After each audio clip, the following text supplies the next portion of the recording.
Science and minoring in entrepreneurship, and I'm hoping to study abroad in Tel Aviv next fall, which is super exciting.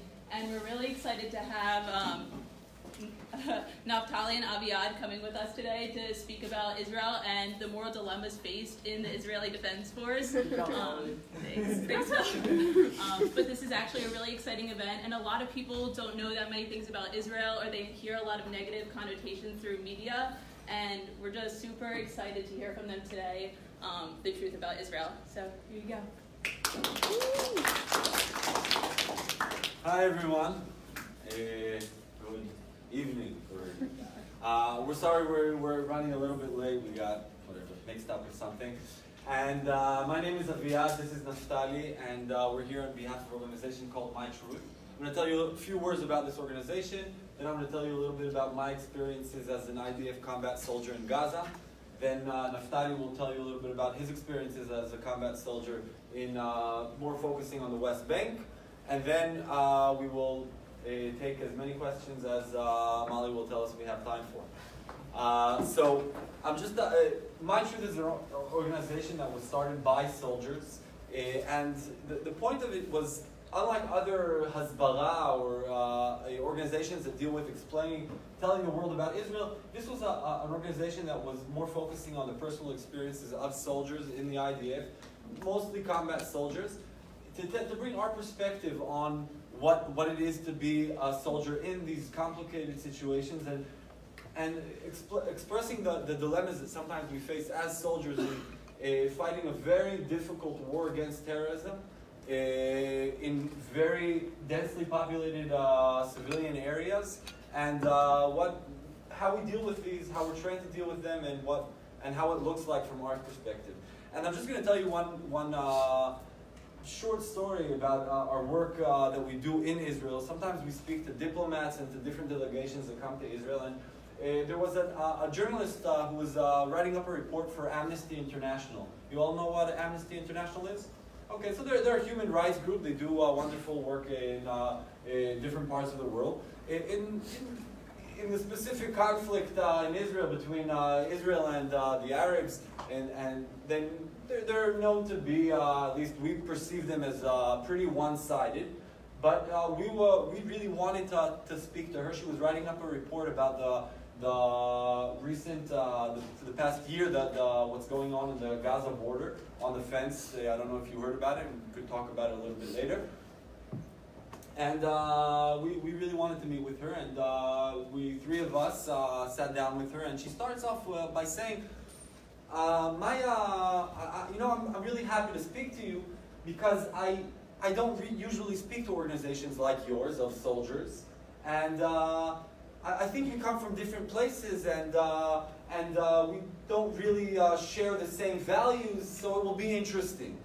Now, I don't know how much you guys know about Israel, but we're known to be really, really calm and polite, but before this talk, then we try to tame ourselves even a little bit more. But this was really this made me jump right away, and I said, "Excuse me, what values do you think that you and I don't share?" Then she says, "Well, you know, I'm from Switzerland," she tells me, and I would never even imagine picking up a gun or joining the army. And her perception of us as soldiers was of some kids running around and enjoying shooting guns, and some militant crazy people who are just running around looking to shoot people. And what I told her in so many words, not exactly what I'm going to tell you right now, but I grew up I was born in the late 80s, but I grew up during the Oslo period in the 90s, when I would wake up to see on the kitchen table in the morning the newspaper with faces of young Israelis who died the previous day in bus bombings or in coffee shop bombings by the Palestinian terrorism that was flooding Israel at the time. We're talking about thousands of Israelis killed for no reason. When I was going to high school in Jerusalem, just about 15-minute drive, 20-minute drive from where I live, I would need to call up the security control center to ask them when the road is open, because it would close a few times a day because people were being shot on that road. When I was 13, I woke up to hear that one of my classmates was killed together with another friend, Kobe Mandel and Yosef Ishran, just slaughtered next to their house in Tkoa, where I live today. This was the reality I grew up in. For me, joining the army and becoming a combat soldier wasn't because I have a gun fetish. It was protecting my family, protecting my values, protecting my freedom. So what we try to do is to bring our perspective to the world, to you, so you could get maybe a little bit of a broader picture of the reality that's going on in Israel. So I'm going to tell you a little bit about myself. I am... How is this working? Okay. So I'm married, I'm 31, I'm married, I have 4 children. I live in a town called Tkoa. It's 15 minutes south of Jerusalem. I grew up in Efrat. After going to high school in Jerusalem, I joined the IDF. I joined the Givati Brigade, which is an infantry brigade. I got accepted to the Special Forces. And throughout, I'll get back to that. Throughout, between 2006 when I joined the Army, I did a 3-year mandatory service as a combat medic, and I served in all the big operations since then, and throughout my reserve soldiers, reserve service that I'm doing until today, also as a combat medic in a different infantry brigade. Then I served in all the major operations in Gaza, through some big operations in 2008, and then in bigger operations in 2009, and the biggest operation maybe in 2014, as well as many, many other smaller operations in Gaza and in the West Bank. Now I'm going to focus on Gaza, so I'm going to tell you a little bit about it in a few words. I'm going back here. In a few words. So, Gaza. This is the Gaza Strip, okay? This is the map of Israel, Eilat, the Golan, Jerusalem, Tel Aviv. Gaza Strip, okay? After the 6-Day War in 1967, when Egypt attacked Israel from the Gaza Strip, this is Egypt, okay, over here. Egypt controlled the Gaza Strip until 1967, and they started attacking Israel through Gaza, and Israel took over the Gaza Strip.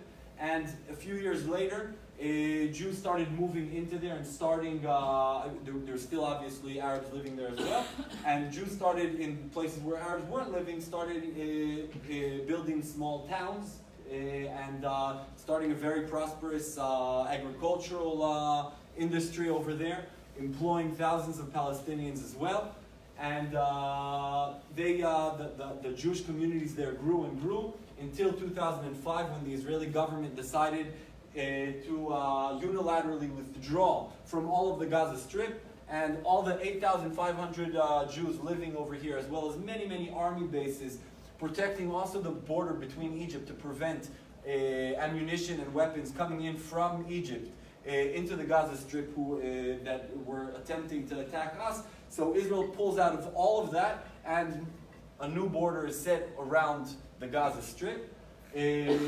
What happens, the idea behind this was to give the Palestinians territory so that they could control their own economy, they could control their own people. Basically what they always wanted, what they claimed they always wanted. And they opened, they had freedom to bring in goods through the Mediterranean, obviously. They had an airport. And what the talk was, on the Israeli side at least, and also in the international level, that Gaza could turn into the Singapore of the Middle East, to be prosperous and self-sufficient. What happened, in fact, was okay, this is the disengagement. What happened was in January of 2016, the Hamas take over the Gaza Strip. The Hamas is a terrorist organization, a militant Islamic fundamentalist terrorist organization that in their charter state very, very clearly that their goal is to annihilate the Jewish state. They were created in the beginning of the 90s because the PA, who were then executing also thousands of terrorist attempts, started to talk to Israel, and they were created because they wanted to be even more militant than that, and not in any way start any sort of dialogue with Israel. and Hamas takes over the Gaza Strip. The PA, the Palestinian Authority, is kicked out, thrown off of roofs in Gaza all over. This is the pictures of that day from different, from The Guardian, the BBC. Hamas taking over the offices. They threw the PA's officials off the roofs, tied them onto the backs of motorcycles, and started driving around town with them to show who's in charge now. And what they did, I'll come back to that. What they did on the Israeli front was, What they did on the Israeli front was that all the small towns over here on the Gaza Strip, the Palestinian towns, over here, Beit Hanun, Sajaiya, Jabaliya, this is Gaza City, Rafiah. What they did was basically they started preparing for attacking Israel. And they started around these very, very densely populated civilian towns. They started storing ammunition, creating real military stations, producing missiles and rockets to shoot. They started shooting already in 2001, but once they took over the Gaza Strip and Israel withdrew, then they really made this. They started producing thousands of rockets and missiles, and all around these civilian areas, they were hiding and storing huge amounts of rocket launchers and missiles and weapons and ammunition, all aiming at the very nearby Israeli towns, okay, and increasingly shooting at them. Israel, over the years, went into a few missions to try to stop, to put an end to the rocket shooting. We're talking about thousands of rockets being shot on Israeli land. Some of them you might have heard of. The big ones recently were obviously 2014 Operation Protective Edge. That also I served in Gaza at that time as a reserve soldier. Naftali served in that time also. He was also a reserve soldier. He served in a different part of the country. He'll tell you about that later. And just to get an idea of what we're talking about about 4,000 rockets being shot on Israel within the period of 3 weeks. In 2014, previous missions, we're talking about 2009 Operation Cast Lead, also thousands of rockets and missiles within a few weeks. And I'm going to take you back to a story that happened to me in my mandatory service, actually in 2008. Okay, that's the rockets. 2008. So 2008, just to put you in perspective, we're talking about pre-Iron Dome. Iron Dome, you guys have heard of the term Iron Dome?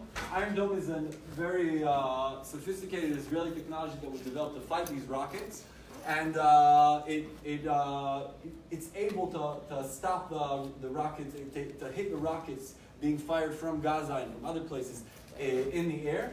It doesn't give protection for the very close range towns because it's too fast. They have other technologies that are trying to put an end to that as well. But I'm talking about 2008, Iron Dome doesn't even exist yet. Now, just to get an idea of what it means when a rocket's falling, so we hear a siren as soon as the rocket is shot. This is the amount of seconds that you have to run when you hear the siren go off. If you're in this range over here, you have 15 seconds to find shelter before the rocket's going to fall down. A little further, 30 seconds, 45, 60. In later operations, the rockets was really missiles then already. They were reaching already Tel Aviv, Jerusalem, Haifa, way up there in the north. But in 2008, we're talking about a very intense week in March, when in a few days period, we're talking about hundreds of rockets being fired on the close range towns over here. Here in a town called Sderot, it's a city really, called Sderot, there's a college. A student was killed from a rocket falling in the college. And also in Sderot, another rocket falls on the kindergarten. And the kindergarten was vacant, but that was enough for the Israeli government at the time to decide, let's try to put an end to this. Now remember, this is 2.5 years after the disengagement. Between the disengagement and March 2008, there was only one other operation that the IDF did in Gaza, and that operation was very different. It was smaller and it had different goals. in this operation that we were about to go into, then we're talking about a big infantry operation. My unit and myself, we were down south over here on the Egyptian border, actually way more down south over there. And on the Egyptian border, we were doing other kind of work, and we were sitting around some bonfire and feeling sorry for ourselves that we need to stay in for the weekend. When our commander comes over, the squad commander comes running and says that we're going in. Get all of our stuff together, and we're going into Gaza soon. Now, just to understand, usually when we're talking about military operations, especially of this magnitude, we're talking about between days to weeks to months of preparation sometimes. You need to understand the mission. You need to get the maps, the most current maps. You need to learn the maps. You need to get your gear ready. You need to understand who all the other forces who are going into the mission together with you are, so that you don't that there isn't any misunderstandings on who's the friendly forces, and there aren't incidents of friendly fire between the forces going in. We had 24 hours to do all of that and be prepared for the biggest military entrance into Gaza, one of at that time a very, very dangerous and very, very densely populated area, to go and try to confront the terrorists and try to put an end to the insanity of the non-stop rocket shooting on Israeli civilians. But the army is the army, so 24 hours later we were standing right about there in a place called Kfar Aza. Kfar Aza, where are we? Here. Kfar Aza. And Kfar Aza, and we're standing over there. That's an Israeli town, okay? It's a few kilometers away from the border. Getting ready to go into this mission. Now, this mission was an infantry mission. The goal of it was to attract the terrorists. We didn't want to, in other missions that we did later on in 2009, 2014, the methodology was different. First, the Air Force would let out flyers, and these flyers over Gaza. In these flyers, it would say, if you are nearby terrorist activity, if you know of any terrorist activity in your proximity, you should get out of there, because we're coming in, and if we see people in places that we know are producing missiles, storing ammunition, or next to any sort of terrorist activity, we're going to assume that they're terrorists. So if you're not, get out of there. Now, what happens when you let out these flyers? Who runs away? Everyone. Also the civilians, but also the terrorists, right? So in this mission, we didn't want anyone to run away. We wanted to get the terrorists. We also wanted to find their ammunition. We also wanted to find the mission, but we also wanted to find the terrorists themselves. We wanted them to attack us so we could be better and win and get them. We didn't want them to hide, because even when they do hide, sometimes the civilians are forced to stay. What's the downside of that? That the civilians are still there. And as far as we're concerned, anyone at that point who isn't known to us as a terrorist, and terrorists don't wear big signs saying that we're terrorists. They need so if they're not shooting at us, basically, we can't shoot at them. So there is a big downside to that. But we understand that this is the directive that we were given, and this is the mission. So we're standing over here, and the brigade commander comes over to my squad. We were going to lead the way in. We were going to lead his brigade into the fighting, and he calls us over right before we're starting to walk in. And as we all stand next to him, the squad, we sort of circle him, and boom! Rocket falls about 50 meters away from us. We all look where it fell. We just to make sure that no one was hurt, and there was no one there. We're looking back at him, and he's sort of half smiling, and he says, "I said enough. You all understand what you're going to do. You all understand why you're going to do it. You understand the mission. I hope it goes well, and I hope to see you all when we come out." So we start walking in, and we get to the fence. We cross it, and very soon after, the front navigator and the squad commander already noticed that there's a scouter who presumably saw us already. So the whole methodology of going in quietly and without all the artillery and the tanks and everything, it seems a little bit maybe futile at this point because they already know that we're coming in. But nevertheless, we're still going in, only us. No artillery, no air support, only infantry. We get to the first line of houses a few kilometers away from the fence, where we were going towards Sajaiya. It's about 2 kilometers away. And right as we were reaching the first line of houses, a roadside bomb goes off very close to us. And gun fire starts being shot in our direction. From the explosion, nobody's hurt. And from the fire, a few soldiers in the company that was following my squad got very superficially wounded. And my squad needs to run forward towards the first house that that we need to get into.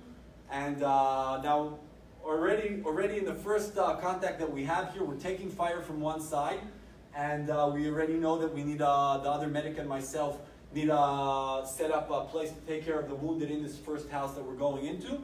But this is a civilian house, and as far as we're concerned, these civilians haven't shot on us, and we can't shoot at them, we can't shoot at the house, we can't shoot in the house, no grenades, no fire force whatsoever, because as far as we're concerned, this is a civilian house.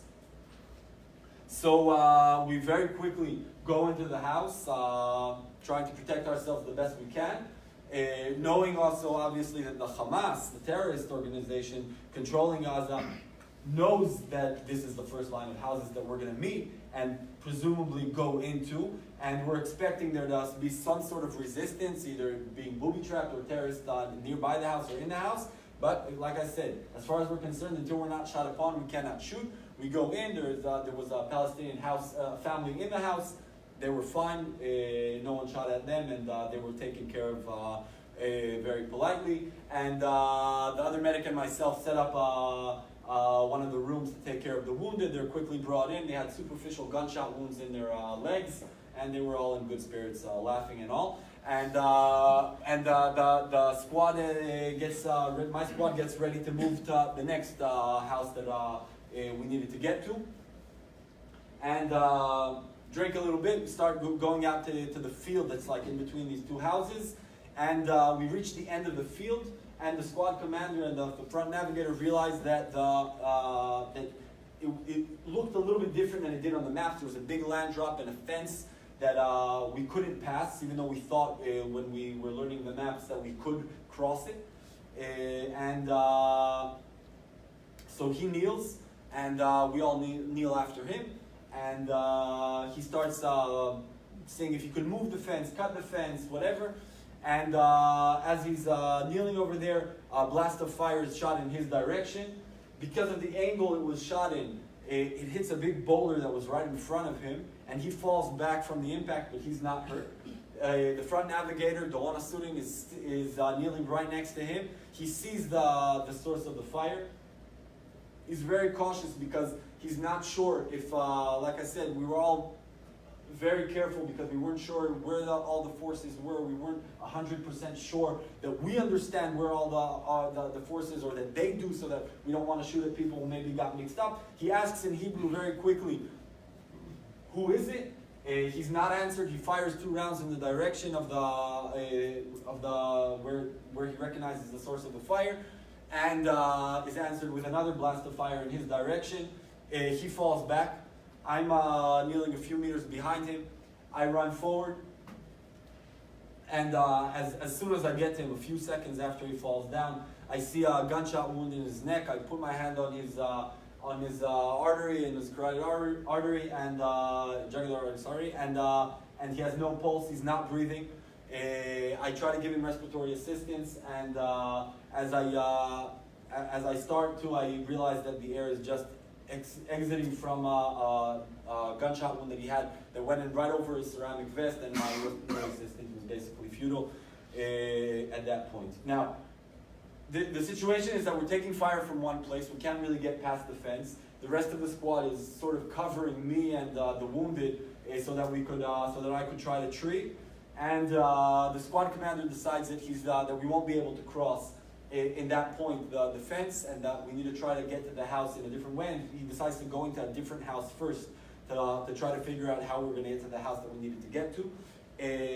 Now, the situation is we're taking fire from one side, we're about to enter a house that we have no intelligence on. 4 guys are holding the stretcher, 1 guy is on the stretcher, and so our squad is already about half its size that it should be, and he needs to decide if to go into this house using fire or not.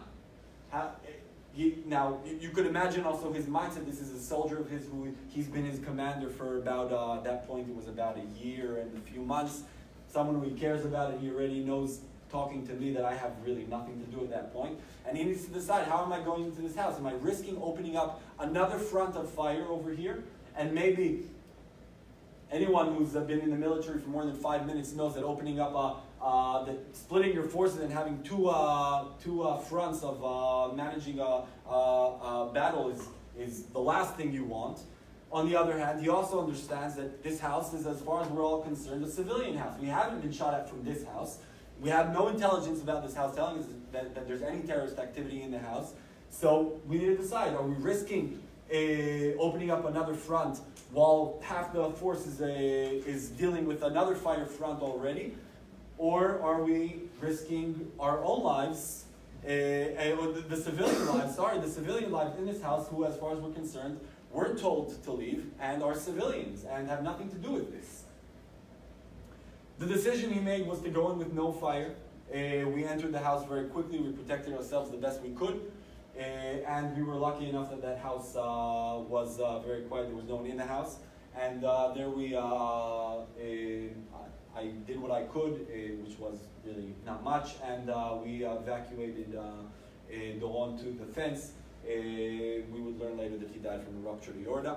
So he was dead within a few seconds. And we continued on with this mission for the next, in the next 24 hours of the mission, we found RPGs, weapons, ammunition, combat vests, military stations, missile launchers, inside and nearby civilian homes, inside children's bedrooms, real combat stations inside houses and nearby civilian houses, and we exposed what we could, got what we could, confronted the terrorists that we could.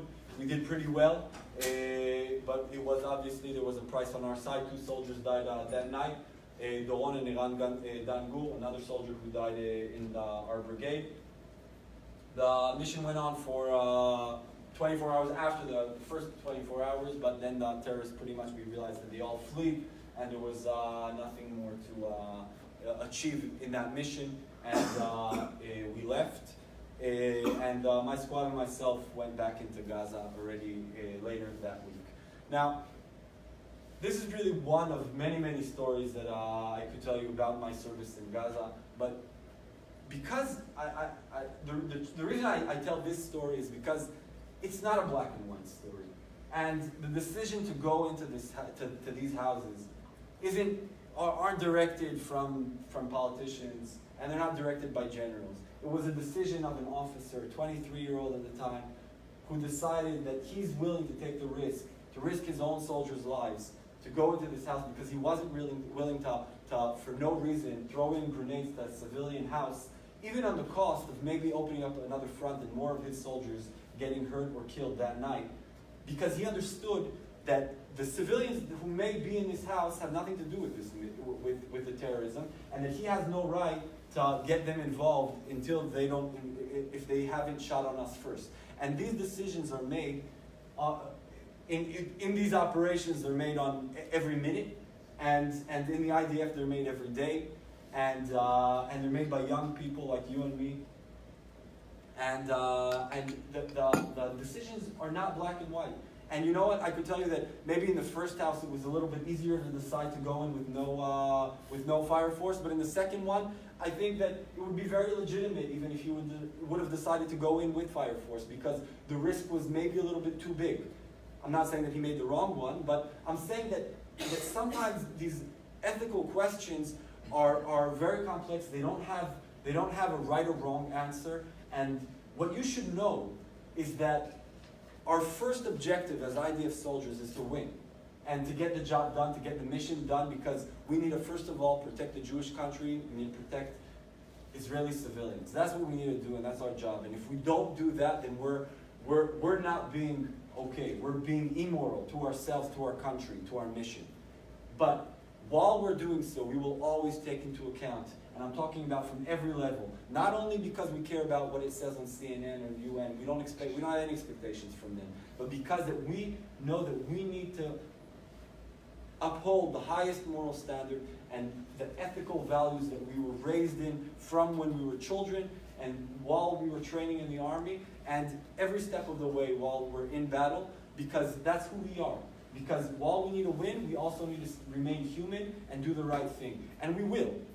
And that's my story, and now Naftali will share his. Thank you very much, Yad. So once again, it's a real privilege to be here. It's great to get such a big crowd here. Thank you very much for SSI for hosting us. You guys are really great, and you're doing a good job. And I think that one of the reasons we flew thousands of kilometers to come and meet you, and left our families and left our jobs, in my case left university, was to really, I think, share another side of the story, okay? And develop by you critical thinking and complex thinking. Not simplifying the conflict in Gaza, but knowing that things are very, very complicated.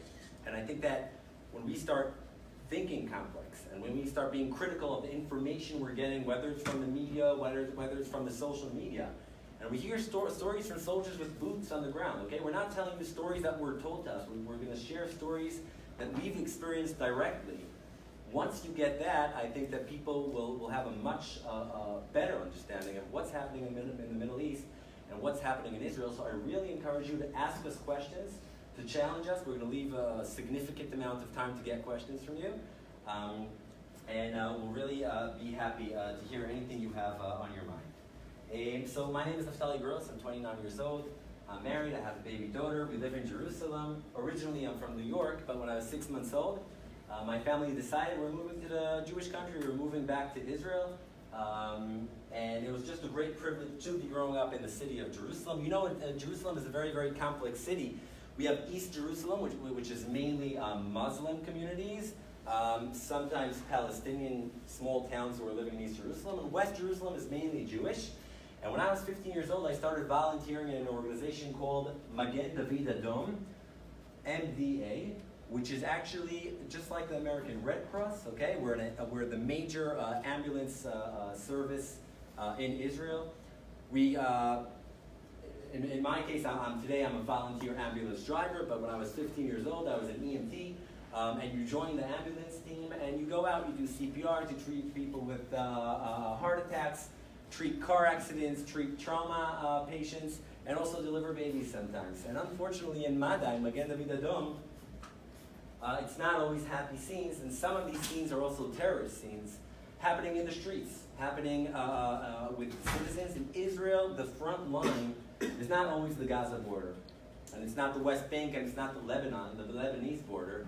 Sometimes the front line is that restaurant in your neighborhood, the bar, the bus stop, where people and citizens are confronted by terrorists, and suddenly they turn to be the first line. And unfortunately in Magen David Adom, we have a lot of experience dealing with terrorist attacks, and I'm going to share one of them today with you, and try getting you to a clear understanding what Israeli citizens have to deal with in their own neighborhoods, in their own safe zone, in their cities. So you see part of our work, for example, we train, in this picture, I'm training doctors from Switzerland, how to deal with mass casualty scenes, how to make very difficult decisions when you approach a scene with many people who are wounded in different levels, and make hard decisions. Who you're treating and who you're not treating, and who you treat first and who you treat last. And this is information that we share with the rest of the world. We had members from the Philippines who came, and also we give out the information, and it's all out there to really make the world a better place, not only Israel. So I was drafted to the paratrooper unit. The paratrooper unit is just like any other infantry group, a bit better than Aviad's infantry group. But we do a lot of Air Force work. We get shipped with Blackhawks from place to place. We do a parachute course. We jump from C-130s. And these are airplanes that were also in use in the U.S. Army. And we go out to many, many borders. After the 8 months of very difficult training, a final march of like 65 miles, that's 19 hours straight without stopping. We finally get to the duty at the borders. We're shipped out to borders. This is a picture from the Gaza border. This is a soldier from El Salvador, from Central America, who actually volunteered. He's Jewish. He volunteered to come to Israel and give his time and fight and protect the Jewish country. So in Gaza, we work a lot with the armored corps. My brother is a tank driver, currently training to be a tank driver in the Army. All 5 boys of my family were soldiers in the IDF. All battle soldiers, soldiers who are in the front lines. This is a picture from the West Bank, from Hebron, where there's Palestinian people and Jewish people living side by side. Sometimes there's tension, but most of the times things are very peaceful, and we make sure to ensure the peace and the safety of all people. And these are pictures from the Lebanese border, where we're confronted by a terrorist organization called Hezbollah. It's a declared terrorist organization. Many countries in the world know it's a terrorist organization. They have tens of thousands of missiles aimed at Israel as we talk. And they can open a war at any time they want, just like they did in 2006. So as you understand, Israel is not the best neighborhood to be in, but Israel is our historic country. Jews were living in Israel for thousands of years, and Jews decided to come back home and revive their history and their culture, not to fight wars. My mom told me, since I'm a kid, Naftali, don't worry. By the time you reach 18, you won't have to go to the army, because there'll be peace. This is a sentence I heard from my mom year after year. This is a sentence that every Israeli mom tells her child. You won't have to, I don't want to send you to the army when you're 18. There'll be peace. I'm sure there'll be peace. This is the mindset of the Jewish people. This is the mindset of the Israeli people who want to live peacefully in the land. We extend our arm to peace time after time to negotiate, to find a solution. But until that happens, we have to know how to protect ourselves. We have to know how to be persistent and fight evil. That's our obligation as human beings, and it's our obligation to the people of Israel, regardless of their religion, regardless of their faith. I'm going to take you back to a story that happened in 2014. This was the last major operation in Gaza.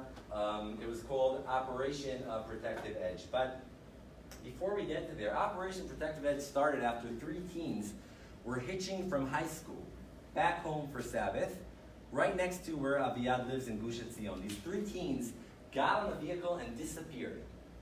The Israeli intelligence got information that they were kidnapped, and for 19 days, IDF was searching every home, every city to find these teens. The Israeli society was it was just an intense time for all Israeli society.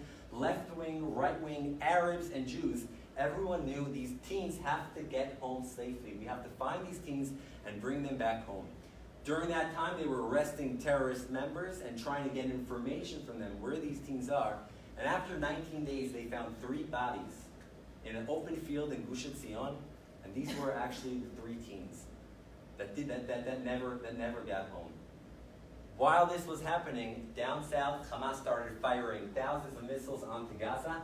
Once again, Hamas is a declared terrorist group who are in charge of lives of over 1.8 million Palestinians in Gaza, who democratically elected them, but this is the organization who is in charge of lives of almost 2 million people. A terrorist organization, known as a terrorist organization by the US, by the European Union, Canada, and many other countries. So, I was called up on a Friday with another 30,000 reservist soldiers. After you finish the mandatory service, you're a reservist soldier. I was studying in medical school. I just finished right now. I finished my 6th year of medical school. I'll start training as a doctor this coming December. But I was studying. I was in the end of my 3rd year of medical school. Rockets were being fired all the way to Jerusalem. 2 million Israeli citizens were under fire, running to shelters day after day. Insanity. not a reality that any country could cope with. And the ground invasion started. They found vast terrorist tunnels digging under the border, leading to Jewish towns alongside the border. Terrorist tunnels so massive that they could stream in dozens of terrorists at once, and that's what they were planning, to attack innocent women, children, men living in the villages across Gaza. So IDF decided to go into a limited ground invasion, from understanding that if you go into a massive ground invasion and try to go into all of Gaza, we're endangering lives, not only of the soldiers, of the ground soldiers, but lives of innocent Palestinian citizens. That's why the decision was to destroy the tunnels and go in and come back out. I was called in with 30,000 reservists to join this operation. It was going to be extended because there were 2 soldiers who were kidnapped. Their bodies are still held in Gaza until today by the Hamas. But after Israel understood these soldiers are dead and not alive, they decided to keep it limited.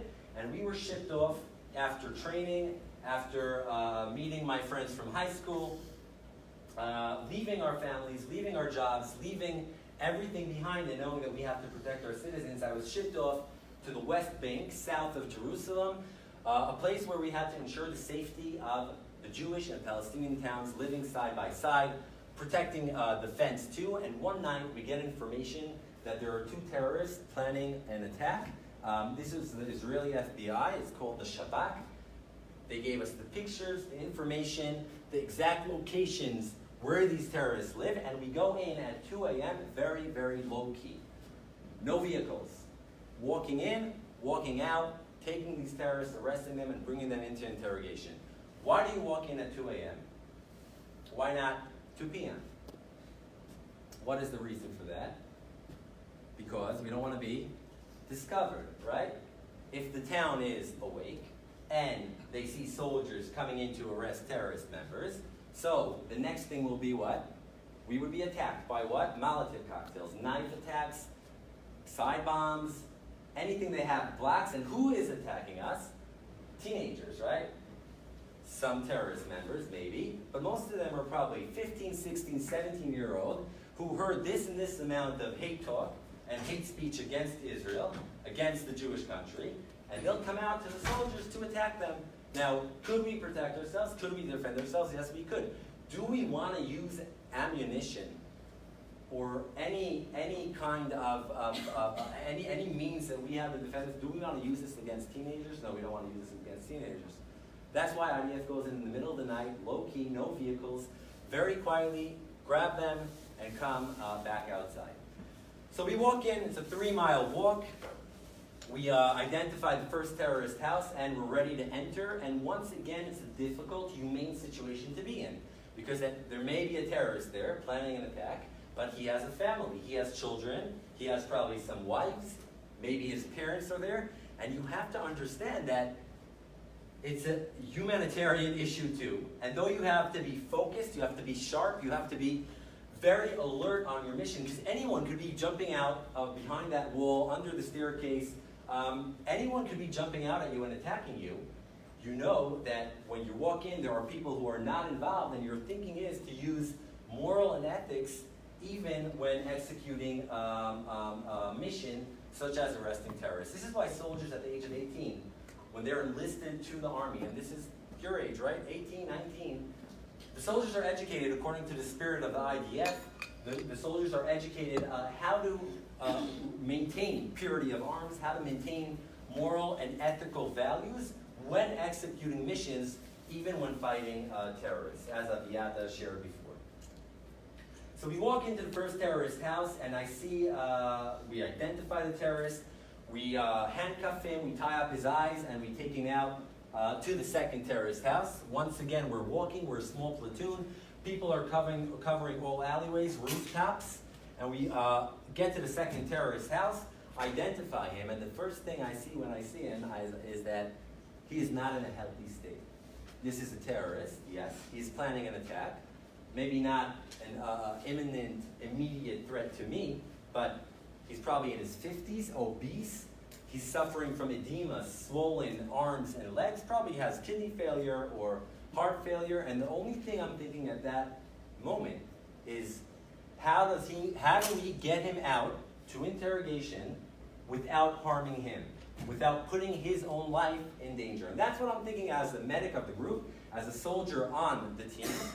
And we start walking out, and indeed I was right. He started panting, a shortness of breath. He was pale.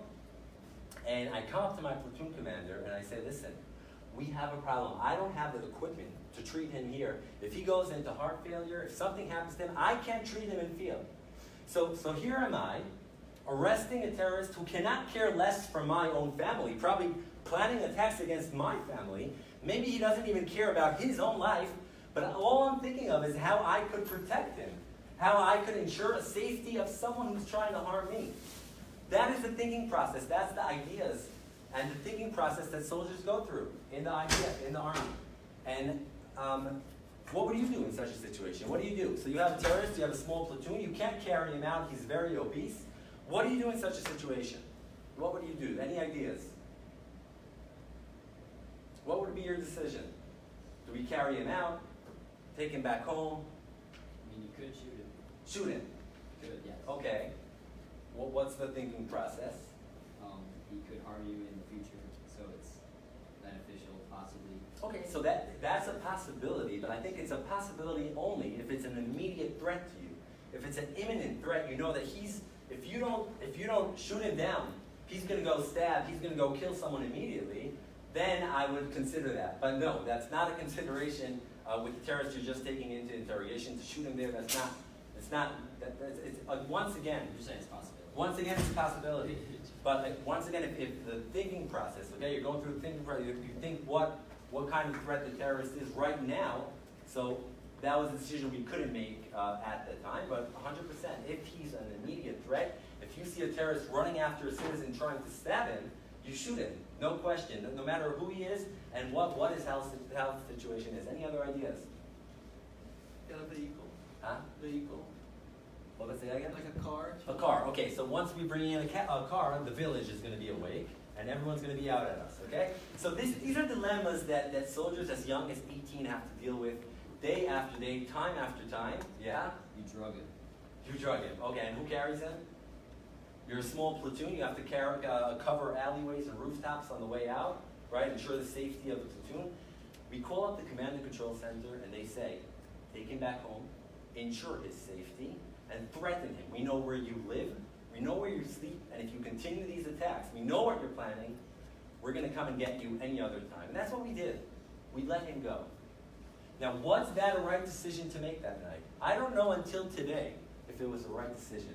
But I know one thing. I know that the process and the thinking leading us to that decision was the right thinking, the right process. We question. We see the complexity of the situation. We see all sides of what we're dealing with, and after we assess the situation, then we make a decision. And once again, doctors make mistakes, pilots make mistakes. Every professional can make a mistake, but the question is, was there a healthy and a right amount of thinking and complexity and significant thought of the consequences of any decision that you will make? And I think that in IDF, that's exactly what we're doing time after time, day after day. Now, just to understand the terrorism that we're meeting in Israel is a terrorist attack that happened 3 years ago in my neighborhood. I got a call on my phone, on my app, that there's a terrorist attack in my neighborhood.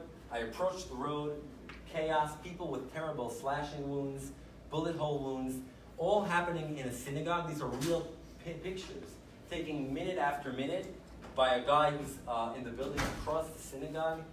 And I know right away this is a terrorist attack. I see the 2 terrorists were shot down by police at that point. And I hear shouting from the building across the synagogue, okay, that someone is wounded. I take my medical bag, I run up the building, and I see a guy in his 50s or 60s sitting in his chair covered in blood. I tear off his clothes to identify the wounds, and right away I see that he has nothing. He has bruising on his legs, but he's covered in blood. And I say, sir, where's all this blood from? And he looks at me and he says that when these terrorists entered the synagogue that morning, they were in such a chaotic mode of murdering that they went for quality kill, he said, not quantity kill. So that's why so many people managed to escape the synagogue that morning. Now, this is the mindset of the terrorism that Israel is fighting. This is the mindset of terrorists. Now, I'm trying to think to myself, they weren't even Palestinian. They were Israeli Muslims living in East Jerusalem, neighborhoods that I enter every week to do CPRs, to deliver babies, to treat car accidents. That's what I do every week as a paramedic, and I'm so proud that I do these things. But these people, I'm trying to think, what is the thinking process that leads terrorists to do such evil acts? Now, if someone thinks that the conflict and the fight in Israel is between Muslims and Jews, or between Palestinians and Israelis, is wrong. Once again, these terrorists weren't Palestinian. They were Israeli. They could have studied with me in medical school. Their neighbors studied with me in medical school. This cop over here is not Jewish. He's a Druze. But this cop, who's a minority in Israel, part of the Druze who serve in the army, he's wearing an Israeli police uniform, and he's there that morning to protect innocent citizens, to fight the terrorists who are coming out. And this Druze cop was shot down by a terrorist and died that day, together with 6 other people in their prayer shawls. So this fight is between evil and good. And there are good people on all sides of the conflict. There are good people in the Palestinian people, there are good people with the Jewish population, and the good has to understand that they have an obligation to fight evil. And this is what happened. This is just one example from one terrorist scene in Jerusalem. And I think that, coming here today, I know that, why do we even do this? I mean, Israel's going to fight terrorism, and Israel's going to do everything to protect their citizens, to protect the Jewish country. Because we didn't come back home to fight wars or to endanger our own lives. The first and foremost obligation of the army is to defend its citizens. That's the first and foremost idea of the army, and that's what makes it a moral army.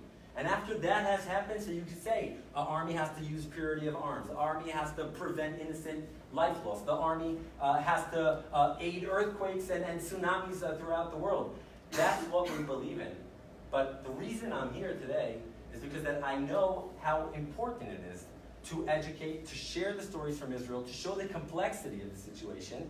And I think that students over here, sitting here, whether from the SSI or not, if we get the international support, if we get the international understanding that Israel is in the forefront of the fight against evil, against terror, if the world understands that, then we will have the patience, we will have the means, and we will have the time to defeat the terrorism. But if we're going to be attacked time after time, if the UN comes disproportional with decisions against Israel time after time, then you hesitate. Then you think twice. And then more people are killed and more innocent people lose their lives. And I think that this is the importance of each and every one of you who are sitting here today to understand that you too are soldiers of the truth. You don't have to carry an M4 to be a soldier of truth.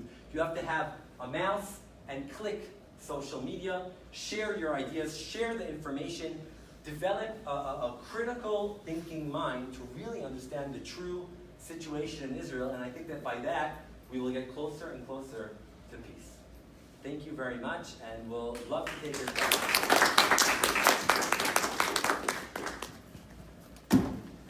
Okay. Anyone? Please. Hey, so I sympathize with something that you said at the very beginning, which was that the situation is incredibly complex, and so hearing personal stories, I think, is really helpful to sort of dispel a lot of these really big geopolitical myths. With that in mind, do you think that the MyTruth organization would be benefited by hearing we're sharing not just stories of people in IDF, but also Palestinian stories? That's a great question. What's your name? My name's Shar. Sure, that's a great question. I'll answer that. In Israel, okay, when these conflicts are happening, when these operations are happening, so in my university, in Hebrew University, we sat together, okay, and we spoke. And Muslim students and Israeli students studying in the same medical school, we had debates, we had discussions together. We heard all sides. And I think there's a great importance in creating a healthy conversation and hearing all sides. Yes, hearing all sides. But that being said, many times things are taken out of context. So for example, talking about suffering of the Palestinian people in Gaza who were under attack at the time, who were dying in Gaza, innocent people, that when I hear an innocent Palestinian dying, I ache. I understand. I have a wife. I have children. I have family. I know the terrible consequences of war. But taking that and only that and putting it on screens and simplifying the conflict like Goliath and David, right? That Israel are the strong, so they're Goliath, right? The evil Goliath. And Palestinians are weak, and there's innocent Palestinians who are being killed. That's why they're David, and they're the right side of the story. And taking things out of context without speaking about the broad situation where Hamas, the terrorist organization, controls Gaza, a terrorist organization controlling life of 1.8 million Palestinians, talking about the human shield that is used in these conflicts, where terrorists use their babies to protect their ammunition, while Israel is using their weapons to protect their citizens. The Hamas terrorist group is using their citizens as human shields and cannot care less if they lose their own lives. Understanding the broad context of things, gathering as much as accurate information as you can, and hearing all sides of the conflict, that will bring you at the end to form your own opinion, but an opinion that is rich, that saw many sides and makes its point at the end. So I think that, once again, hearing many sides of the conflict is exactly what we have to do, okay?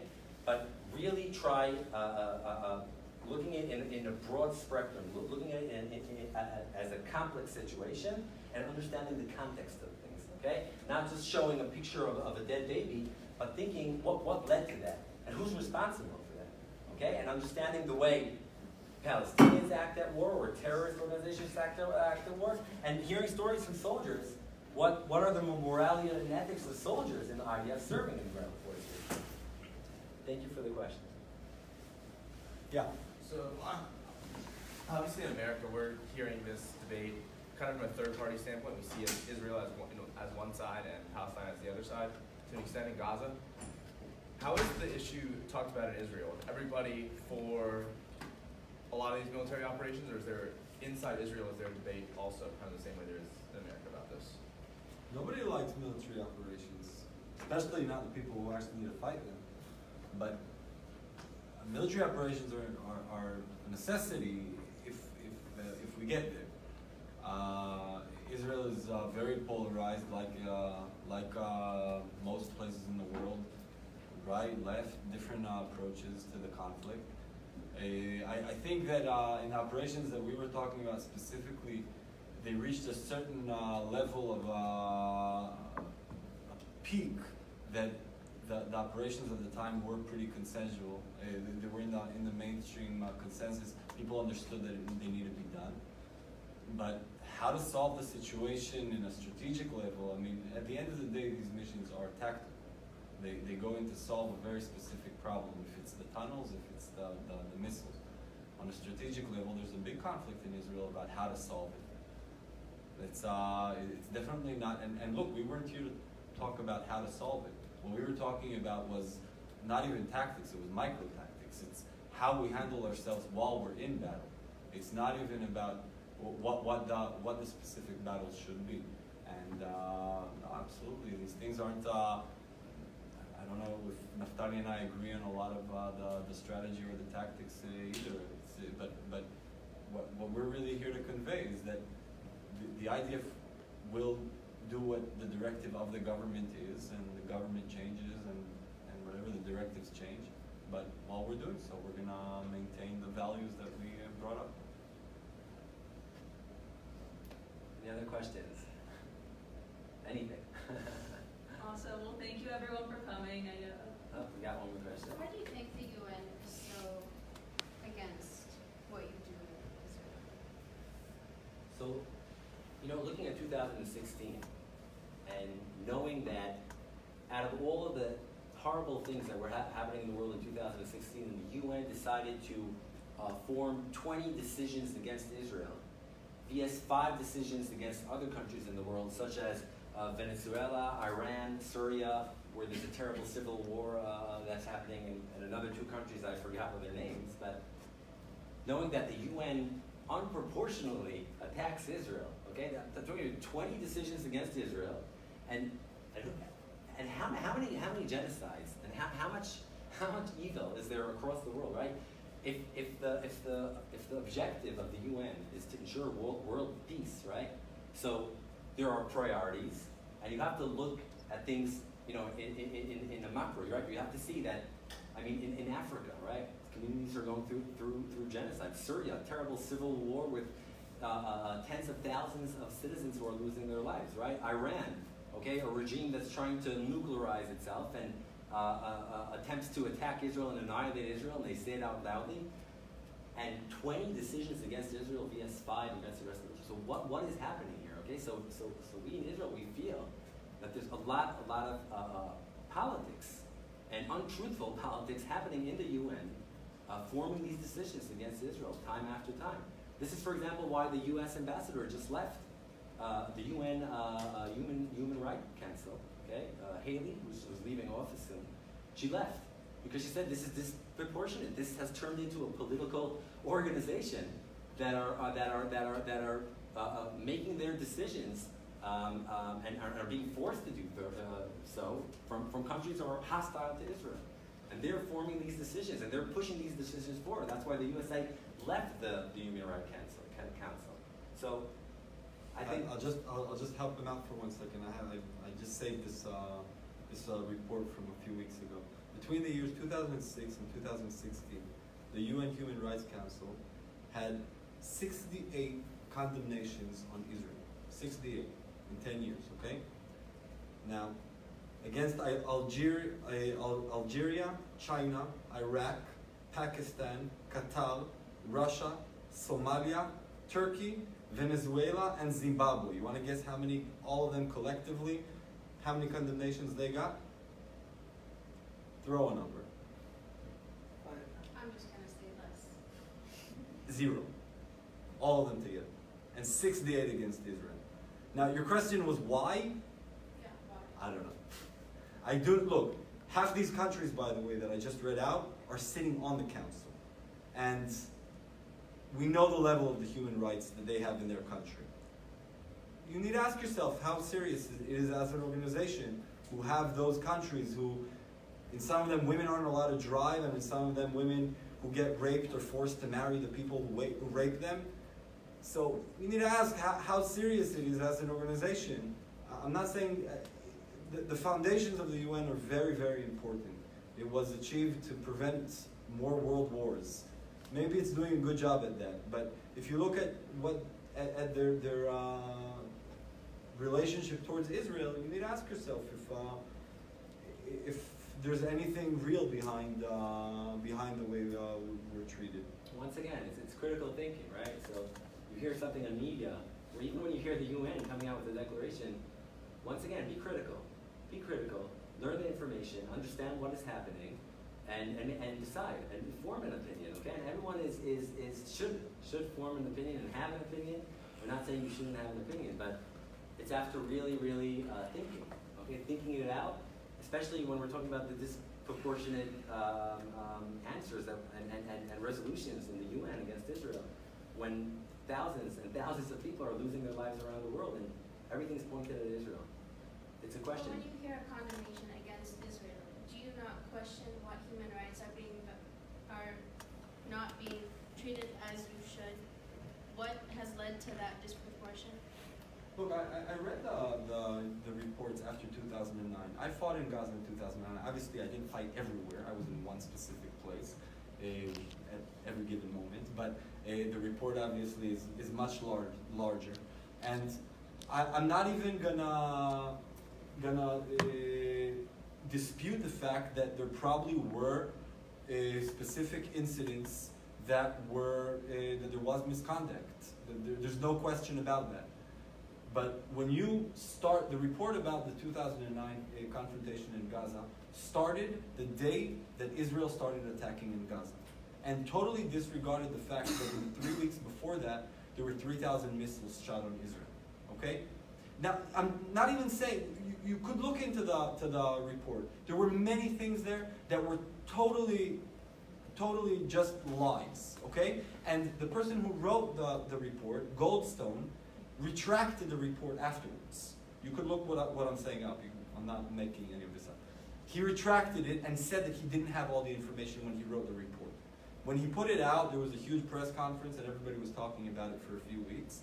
When he retracted it, it was some 6-page the bottom in some local newspaper. In Israel, they made a bigger deal about it. That's why we heard about it. But you need to really ask yourself what drives their interests to put out this report. You could always say follow the money. That might be a little simplistic. It doesn't mean it's not true. And look. I said this before. When we're in the field, the decisions that we make are not because we're worried about what it will say in a year-end report. Not for good and not for bad. Because at the end of the day, a young commander who needs to decide if to pull the trigger or not to pull the trigger, or to give an order to attack or not to attack, he's not thinking about what sort of face they're going to have in the next morning on CNN or on the BBC, and what's going to be written up on the next report. Because he's young, he's Israeli, he probably has never seen the BBC or the CNN, and he'll probably never read a UN report in his life. So he really doesn't care. What he cares about is the life of his soldiers. He cares about the life of his soldiers, and he cares about the values and the ethics that he grew up with and that he was trained with in the army. And if I'm telling you that the level of nuance that we go into as soldiers and as young officers, not even talking about politicians and generals, the level of nuance that we go into is, are we now risking our lives while we're in a very complicated situation because we don't want to hurt even one more civilian? And they're talking about these grave human rights violations. I think that the distance between these two conceptions is so big that it really, in my eyes, it's very hard for me to understand where it comes from. It's hard for me to take it very seriously. I think that as a country, Israel needs to take these things very seriously because they do have implications. But I can't give you good answers on what. If I could say just one last thing, Alan Dershowitz, okay, he's a famous he was a judge here in the U.S. He says shouldn't be evaluated by his perfections, but it should be evaluated by the way he deals with his imperfections. And when Israel is forced into these conflicts, okay, if it's because terrorist tunnels leading to towns, or if it's because thousands of missiles that are targeting innocent Israeli cities and civilians, when Israel is forced into these conflicts, I could promise you that when these imperfections happen, and when we're forced into war, and when we're forced to fight terrorist organizations who use human field, we'll do everything to deal with this imperfected situation and do everything to prevent innocent life loss. But it's the nature of this conflict, especially when you're fighting terrorist organizations who are hiding in hospitals, using ambulances, sending the people back to the forefront line, even though there were leaflets and telephone calls to tell these citizens to get out. When you're talking about a nature of a conflict like this, so the numbers and the innocent people who are being hurt and killed is a direct result. And you have to ask yourself, who are responsible for this? Who are responsible for the death of innocent citizens? And I think that once you understand the size of the conflict and you hear our story and how we treat human life and when we pull the trigger or don't pull the trigger, so you get to a better understanding. I mean, who's in charge and who's responsible for innocent life loss in these conflicts again and again. And once again, we wish we didn't have to be part of any conflict. We wish we didn't have to send ground troops in. Just sending a ground troop in and deciding not to do airstrikes. Okay, Aviad spoke about an operation about you're sending a ground troop in. You're endangering your own soldiers just so that you don't have to pay for expensive innocent citizens on the other side. You're sending in ground soldiers because you don't want to do airstrikes. You don't want to indiscriminately just bomb areas. You're going to go in and pinpoint the terrorists and fight the terrorists. But unfortunately, this is war. And it's ugly, especially when fighting terror. It's ugly. This is everywhere around the world where you have to deal with these things.